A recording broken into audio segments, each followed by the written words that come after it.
ফুলছড়িতে সহকারী শিক্ষকদের ৩ দফা দাবিতে কমপ্লিট শাটডাউন ও প্রতিবাদ সভা। গাইবান্ধা প্রতিনিধি মোহাম্মদ জিল্লুর রহমানের পাঠানো চিত্রে বিস্তারিত।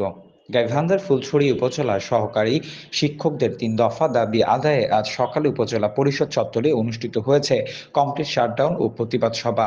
২০২৩ ও ২০২৪ সালে নিয়োগপ্রাপ্ত শিক্ষকদের অন্যায়ভাবে শোকজ প্রত্যাহার এবং ১১তম গ্রেড বাস্তবায়ন ছিল আন্দোলনের মূল দাবি। বক্তারা অভিযোগ করেন, কোনো তদন্ত ছাড়াই সারা দেশে শত শত নতুন শিক্ষককে শোকজ করা হয়েছে। এটি অযৌক্তিক এবং শিক্ষক সমাজকে অসম্মান করার শামিল। তারা দ্রুত এসব শোকজ আদেশে প্রত্যাহারের দাবি জানিয়েছেন। এছাড়াও মাননীয় অর্থ সচিব ও প্রাথমিক ও গণশিক্ষা সচিব ঘোষিত ১১তম গ্রেড দ্রুত প্রজ্ঞাপন জারি করে কার্যকর করার দাবিও পুনর্ব্যক্ত করেছেন তারা।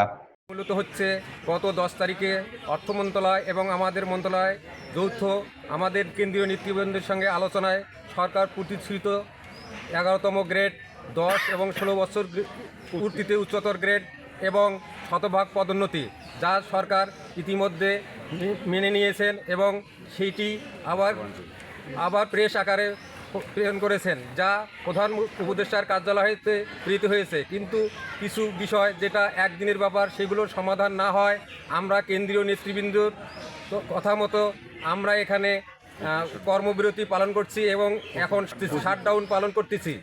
ফুলছড়ির বিভিন্ন প্রাথমিক বিদ্যালয়ের শিক্ষকরা সক্রিয়ভাবে এই কর্মসূচিতে অংশ নিয়েছেন। প্রতিবাদ শেষে কেন্দ্রীয় আহ্বায়ক মণ্ডলীর নেতারা ঘোষণা দেন, দাবি আদায় না হওয়া পর্যন্ত শান্তিপূর্ণ আন্দোলন অব্যাহত থাকবে।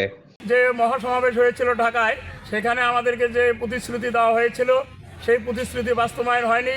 এক কথায়, যতক্ষণ পর্যন্ত আমাদের এই প্রতিশ্রুতির প্রজ্ঞাপন জারি না হচ্ছে ততক্ষণ পর্যন্ত আমাদের আন্দোলন চলবে। আমরা যতক্ষণ পর্যন্ত এই প্রজ্ঞাপন না পাবো ততক্ষণ পর্যন্ত আমাদের শাটডাউন চলবে এবং পরবর্তীতে এর চেয়ে আমরা আরও কঠোর থেকে কঠোরতম আন্দোলনে চলে যাব ইনশাল্লাহ।